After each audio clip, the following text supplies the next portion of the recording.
आप सभी का स्वागत है। मैं हूं शिखर चौधरी। हाल ही में संसद में उस वक्त एक बवाल खड़ा हो गया जब कोयला आवंटन घोटाले को लेकर सीएजी की रिपोर्ट पर बवाल मचा। नीलामी के जरिए कोयला खदानों के आवंटन न होने और मनमाने आवंटन की वजह से सीएजी ने अपनी रिपोर्ट में सरकारी खजाने को 1.86 लाख करोड़ रुपए के नुकसान का आकलन किया है। तो प्रधानमंत्री डॉक्टर मनमोहन सिंह भी आरोपों से घिर गए हैं, लेकिन पूरी कांग्रेस उनके बचाव में आ गई। लेकिन हमारा आपसे एक बड़ा सवाल यह है कि इस घोटाले के लिए क्या आप प्रधानमंत्री को जिम्मेवार मानते हैं? हमारी फोन लाइन्स खुली हुई हैं, आप कॉल कीजिए और बताइए अपनी राय।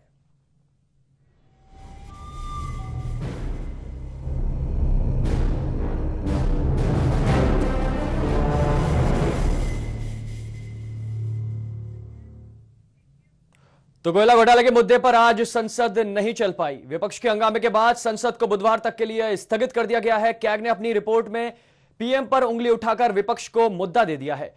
आखिर क्या है ये घोटाला, डालते हैं इस पर एक नजर। कोलगेट या कोयला घोटाला अब तक का सबसे बड़ा घोटाला है। ऐसे घोटाले ने एक बार फिर से सरकार की खोखली नीतियों को सरकार के सामने ला दिया है। अनुमान के मुताबिक ये 1,88,000 करोड़ रुपए का घोटाला है। भारत के नियंत्रक और महालेखा परीक्षक सीएजी ने संसद में पेश की गई अपनी रिपोर्ट में सरकार की नीतियों में खामी को सामने लाते हुए कहा कि अगर कोयला क्षेत्र का आवंटन मनमाने तरीके से न कर प्रतिस्पर्धी बोली के आधार पर किया जाता तो सरकार को इतने रुपए का नुकसान नहीं होता। संसद में पेश इस रिपोर्ट में कहा गया है कि ऐसा कोयला खादान आवंटन प्रक्रिया में पारदर्शिता न होने के कारण हुआ है। ये प्रक्रिया जून 2004 में शुरू होनी थी, लेकिन बहुत से कारणों से इसमें भारी विलंब हुआ है। सरकार ने 2004 से 2009 के बीच लगभग 100 कंपनियों को 155 कोयला खादानों का आवंटन किया है। रिपोर्ट के मुताबिक इस बंदरबांट में Tata group, Naveen Jindal group, Essar Vedanta group, Abhijeet group और लक्ष्मी मित्तल आर्सेलर को भी फायदा हुआ है। कैग ने सरकार पर टाटा पावर और रिलायंस पावर को फायदा पहुंचाने का आरोप लगाया है। Bureau report, HBC news.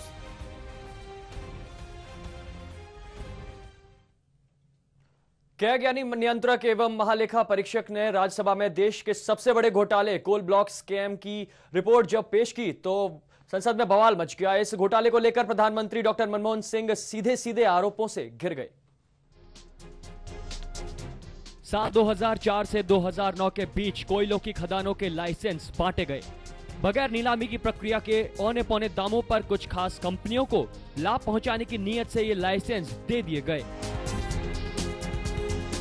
ऐसे में उस वक्त कोयला मंत्रालय का काम देख रहे प्रधानमंत्री डॉक्टर मनमोहन सिंह सीधे सीधे आरोपों के घेरे में आ चुके हैं। उधर सीएजी रिपोर्ट के सामने आने के बाद तीखी आलोचना का सामना भी केंद्र सरकार कर रही है, लेकिन केंद्र सरकार ने अपने बचाव में कहा है कि सीएजी संविधान में उनके लिए दिए गए दायरे में काम नहीं कर रहे हैं और उन्हें सरकार की नीतियों पर टिप्पणी करने का अधिकार नहीं है।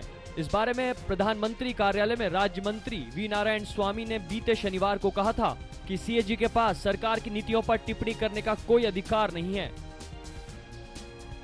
इससे पहले केंद्र सरकार ने 1.76 करोड़ रुपए के 2G स्पेक्ट्रम आवंटन घोटाले की रिपोर्ट सामने आने पर भी कुछ ऐसी ही बातें कही थी। सीएजी के मुताबिक कोयला खदानों की नीलामी सही तरीके से नहीं होने के कारण सरकार को 186 लाख करोड़ रुपए का घाटा हुआ है। इसी के चलते 100 प्राइवेट कंपनियों को सीधा सीधा फायदा पहुंचाया गया है। अब हमारा सीधा सीधा सवाल आपसे है कि क्या प्रधानमंत्री इस कोयला घोटाले के लिए जिम्मेवार हैं? आप कॉल कर सकते हैं, हमारी फोन लाइंस खुली हुई हैं, हमें इंतजार है आपकी राय का।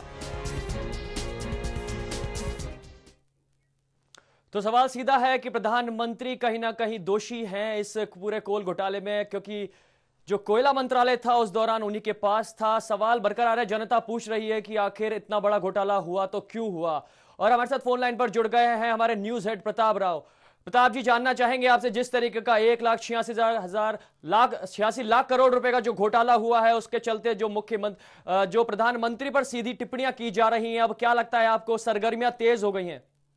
हाँ, शिखर, जिस तरह का मामला ये आया है, इतना बड़ा पहली बार मामला है जी। अभी तक एक के बाद एक घोटाले आए थे, उन सब घोटालों में कहीं ना कहीं मंत्री इन्वॉल्व पाए गए थे जी। और सीधे तौर पे प्रधानमंत्री की जिम्मेदारी नहीं बनी थी। लेकिन ये पहला ऐसा मामला है जिसमें प्रधानमंत्री जब कोयला मंत्री के तौर पे भी नियुक्त थे, ऐसे समय में ये घोटाला हुआ है। तो इसलिए निश्चित तौर पे यदि लापरवाही भी कही जाए तो सीधे तौर पे प्रधानमंत्री की जिम्मेदारी बनती है, इसलिए प्रधानमंत्री पे सीधे आरोप लग रहे हैं।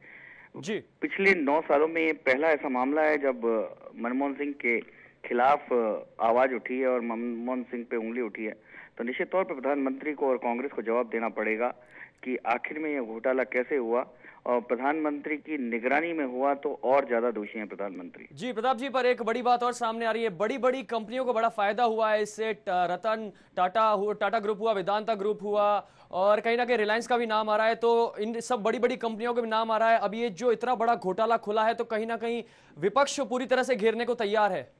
देखो शिखर, बड़ी बड़ी कंपनियों को बड़ा बड़ा फायदा हुआ, इससे तो किसी को कोई दिक्कत नहीं है, लेकिन देश को बहुत बड़ा नुकसान हुआ, देश की आम जनता को बहुत बड़ा नुकसान हुआ है। जी। देश की जो प्राकृतिक संपदा है, जो ऊर्जा की संपदा है, पूरी तरह से कुछ चंद लोगों के हाथों में गिरवी रख दी गई है। ये देश के साथ बहुत बड़ी गद्दारी की गई है। देश की जो आने वाले दशकों की जो ऊर्जा संपदा है, कुछ लोगों के, चंद लोगों के हाथों में गिरवी रखकर हमारी अस्मिता को गिरवी रख देने का काम जो सरकार ने किया है, वो ज्यादा खतरनाक है और वो ये घोटाले से भी बड़ा घोटाला है। बिल्कुल प्रताप जी, देखा जा रहा है लगातार यूपीए 2 के पास शायद ठेका आ गया है पूरे घोटालों का। 2G के बाद लगातार ऐसे घोटाले देखे जा रहे हैं। आखिर सरकार क्या चाहती है इस देश से, ये भी समझ में नहीं आ रहा है। हाँ शिखर, ये सरकार क्या चाहती है ये तो कह नहीं सकते, और ठेका भी आया है ये पता नहीं, लेकिन निश्चित तौर पे जब से यूपीए 2 की सरकार बनी है तो लगातार कोई ना कोई घोटाला सामने आ रहा है। इससे सरकार की छवि निश्चित तौर पे धूमिल हुई है, और जो आम जनता की, आम आदमी की सरकार के नाम पर जो दोबारा चुन के आई थी मनमोहन सिंह की सरकार, उसके सामने प्रश्न चिन्ह लगाए ये आम आदमी की सरकार है या घोटालों की सरकार है। और जनता को जवाब देना पड़ेगा कि आखिर में ये घोटाले हुए हैं तो क्यों हुए हैं और कौन दोषी हैं, और जो दोषी हैं उनके खिलाफ कार्रवाई होनी चाहिए, ये जनता को दिखना चाहिए। और बिल्कुल इसका खामियाजा कांग्रेस सरकार को 2014 के लोकसभा चुनाव में जरूर उठाना पड़ेगा। बहुत बहुत शुक्रिया प्रताप जी हमसे बात करने के लिए। तो हमारे साथ जुड़े थे हमारे न्यूज हेड। एक बड़ा प्रश्न है ये, इतना बड़ा घोटाला, 1.86 लाख करोड़ रुपए का घोटाला, जो कि 2G के बाद सबसे बड़ा घोटाला सामने आया है। और हमारी फोन लाइंस खुली हुई हैं, आप अपनी राय दे सकते हैं। जयपुर से शंकर लाल जी हमारे साथ फोन लाइन पर जुड़ गए हैं। शंकर लाल जी, क्या कहना चाहेंगे आप? नमस्कार सर। जी नमस्कार, क्या कहना चाहेंगे? हाँ सर, वो ऐसा है, देखिए जितना भी घोटाले कोई भी चीज होती है जी, प्रधानमंत्री महोदय का आपका डायरेक्ट हाथ नहीं होता, लेकिन जिम्मेदारी प्रधानमंत्री महोदय की होती है।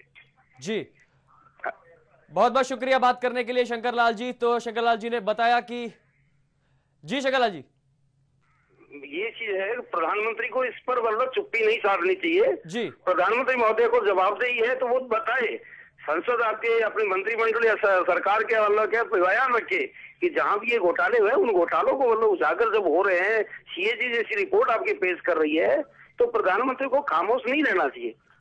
क्यों रहते हैं खामोश? जनता को मतलब क्या है कि जनता का पैसा है और इस तरह के घोटाले हो रहे हैं तो प्रधानमंत्री सीधे इसमें इन्वॉल्व नहीं है, लेकिन वो राष्ट्राध्यक्ष है, आपकी पूरी सरकार की जिम्मेदारी है। जी शंकर लाल जी, उन्हें आपके बोलना चाहिए, और इस मामले में जांच को मतलब जैसे आई है उस पर जो जिम्मेदार व्यक्ति है उन दोषी व्यक्तियों के खिलाफ बिल्कुल प्रधानमंत्री को चुप्पी नहीं साधनी चाहिए। बहुत बहुत शुक्रिया हमसे बात करने के लिए। तो कहीं ना कहीं प्रधानमंत्री पर सीधे सवाल उठते हैं कि आखिर उन्होंने चुप्पी क्यों साध रखी है। क्या की रिपोर्ट आने के बाद एक बड़ा खुलासा हुआ है और सरकार पर प्रश्न चिन्ह लग गया है। अजमेर से सहदेव जी हमारे साथ जुड़ गए हैं। सहदेव जी, आप क्या कहना चाहेंगे? सर, मैं ये कहना चाहूंगा कि कांग्रेस पार्टी और प्रधानमंत्री सारे चोर हैं एक नंबर के जी, और ये लोग प्रधानमंत्री की सह के कारण ही ये सारा काम होता है जी। और इसमें साथ में इनके जो वो है वकील वगैरह जो है इनके जी, ये लोग सारे के सारे एक नंबर के चोर हैं। इन्हीं की वजह से सारा देश की ऐसी तैसी हो रही है। बहुत बहुत शुक्रिया हमसे बात करने के लिए सहदेव जी। तो कहीं ना कहीं सहदेव जी ने भी निशाना दागा है कांग्रेस सरकार पर कि आखिर कांग्रेस सरकार के राज में ही इतने बड़े बड़े घोटाले क्यों हुए और अभी तक क्यों चुप्पी साध रखी है, क्यों कोई कार्रवाई नहीं की जा रही है, प्रधानमंत्री अभी तक चुप है। बाड़मेर से विकास जी हमारे साथ जुड़ गए हैं फोन लाइन पर। विकास जी, क्या कहना चाहेंगे आप? विकास जी, क्या कहना चाहेंगे आप? विकास जी, क्या आप हमें सुन पा रहे हैं? तो कहीं ना कहीं आपको बता दें कि एक बड़ा सवाल खड़ा हो जाता है कि आखिर क्यों इतना बड़ा घोटाला पेश आया। 2004 से 2009 के बीच और बताया जा रहा है अगर नीलामी के बतौर इस कोयले खदानों को अगर बांटा जाता, नीलामी की जाती, तो शायद इतना बड़ा नुकसान राजस्व को, देश के राजस्व को नहीं होता। लेकिन कहीं ना कहीं जो बंदरबाट हुई है उसको देश को सबसे बड़ा नुकसान हुआ है। 1.86 लाख करोड़ रुपए जो कि पूरे देश की सूरत बदल सकता था, वो घोटाले की भेंट चढ़ गया। सीधा सीधा प्रश्न है प्रधानमंत्री से, आखिर क्यों चुप्पी साधे हुए हैं, जबकि उस दौरान जो कोयला मंत्रालय था वो उनके पास था। काफी कंपनियों को 100 कंपनियों को लगभग बताया जा रहा है किस तरीके से फायदा पहुंचाया गया है। कोयला खदानों का आवंटन किया गया, 155 कोयला खदानों का आवंटन हुआ है।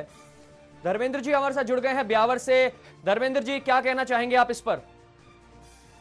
धर्मेंद्र जी क्या आप हमें सुन पा रहे हैं? धर्मेंद्र जी क्या आप, हमारी आवाज आप तक पहुंच पा रही है? मैं ये कहना चाहता हूँ जी। कि डायरेक्टली इसमें पीएमओ ऑफिस इन्वॉल्व है, प्रधानमंत्री इन्वॉल्व है जी। उनकी चेयरमैनशिप में, उनकी गार्डियनशिप में सारे काम हुए हैं। जी क्यों नहीं उनको जिम्मेदार ठहराया जा सकता?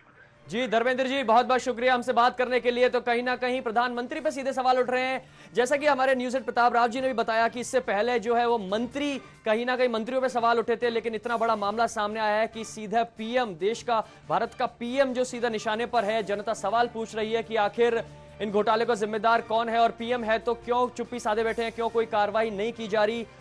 आप अपनी राय दे सकते हैं, हमारी फोन लाइन्स खुली हुई है कि आखिर इतना बड़ा जो कोयला आवंटन में जो घोटाला हुआ है वो क्यों हुआ। 1.86 लाख करोड़ रुपए का घोटाला, इतना बड़ा घोटाला, और कहीं ना कहीं एक पीएम पर सवाल उठता है। और इसमें बताया जा रहा है, हमारे कॉलर ने बताया कि पीएम डिपार्टमेंट भी कहीं ना कहीं जिम्मेवार है। इसमें एक बड़ी बात है कि इतना बड़ा घोटाला हो जाता है, उसके बाद संसद में भी बवाल मचा।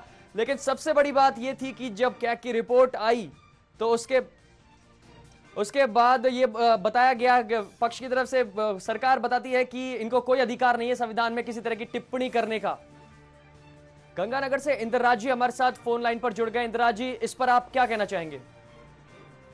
हेलो जी इंद्रराज जी आप क्या कहना चाहेंगे, आपकी क्या राय है इस घोटाले पर? ये राय ये प्रधानमंत्री ये बिल्कुल चुप्पी साध रखी है उन्होंने, ये कुछ जवाब ही नहीं देते। इनके जो ये हैं ये सोनिया गांधी, सिर्फ यही इनकी स्टेटमेंट आती है और किसी की स्टेटमेंट नहीं आती। जी बहुत बहुत शुक्रिया बात करने के लिए इंदिराज जी। तो इंदिराज जी ने कहा कि आखिर क्यों सिर्फ सोनिया गांधी की और बाकी तमाम नेताओं की स्टेटमेंट आती है, प्रधानमंत्री की स्टेटमेंट क्यों नहीं आती है। आखिर ये रिमोट कंट्रोल की जो बात हो रही थी, जो सोनिया गांधी है रिमोट कंट्रोल वही चलता है। और संजय जी हमारे साथ जयपुर से जुड़ गए हैं। संजय जी क्या कहना चाहेंगे इस पर आप? हाँ सर ऐसा है, सीएजी की इतनी बड़ी रिपोर्ट, इतना बड़ा घोटाला आ गया और उसमें प्रधानमंत्री महोदय का डायरेक्ट आपका इन्वॉल्वमेंट दिखा रहे हैं, बता रहे हैं, क्योंकि उस समय वो कोयला मंत्री थी। लेकिन वास्तविकता तो ये है कि मनमोहन सिंह जी आपका खुद कुछ नहीं करते, लेकिन उनकी सह पर या उनकी खामोशी के कारण दुनिया कर रही है, सब कुछ कर रही है। कांग्रेस पार्टी या उसके पदाधिकारी जो भी उस सीएजी के आपके प्राइवेट कंपनियों को फायदा देने के लिए इतने बड़े घोटाले कर रहे हैं। और मनमोहन सिंह जी पता नहीं किस बात से, मतलब हमारे राष्ट्र के बड़े गर्व की बात है कि प्रधानमंत्री आपके होते हुए भी कुछ नहीं बोल पा रहे। शर्म आती है से ऐसे में उन्हें कुछ न कुछ जनता को जवाब देना चाहिए। और जो भी है इसके लिए जिम्मेदार, चाहे वो प्राइवेट कंपनियां हो चाहे कोई हो, उनके खिलाफ कार्रवाई करे। जी बिल्कुल संजय जी, कार्रवाई होनी चाहिए। बहुत बहुत शुक्रिया हमसे बात करने के लिए। तो प्रधानमंत्री पर सवाल उठाया कि उनकी शय पर हो रहा है, वो खुद कुछ नहीं कर रहे हैं। एक बड़ा सवाल है कि आखिर ऐसा हुआ तो क्यों जवाब नहीं दे रहे हैं, क्यों चुप्पी साध रखी है। जयपुर से राजेश जी हमारे साथ फोन लाइन पर जुड़ गए हैं। इस मसले पर आप क्या कहना चाहेंगे राजेश जी? राजेश जी आप क्या कहना चाहेंगे? राजेश जी क्या आप हमें सुन पा रहे हैं? राजेश जी क्या हमारी आवाज आप तक पहुंच पा रही है? हेलो जी आप क्या कहना चाहेंगे राजेश जी? सर, ये कांग्रेस सरकार ने हरदम महंगाई तो करती है और ये आज देखा। जी हेलो जी बहुत बहुत शुक्रिया बात करने का हमसे राजेश जी। तो कहीं ना कहीं सरकार पर एक प्रश्न चिन्ह उठ जाता है कि आखिरकार कांग्रेस के राज में इस तमाम तरीके के जो घोटाले सामने आए हैं, इनका दोषी कौन है और क्यों कोई ठोस कार्रवाई नहीं की जाती। और जय सिया राम जी हमारे साथ फोन लाइन पर जुड़ गए हैं जयपुर से। राम जी क्या कहना चाहेंगे? राम जी आपको हमारी आवाज आ रही है?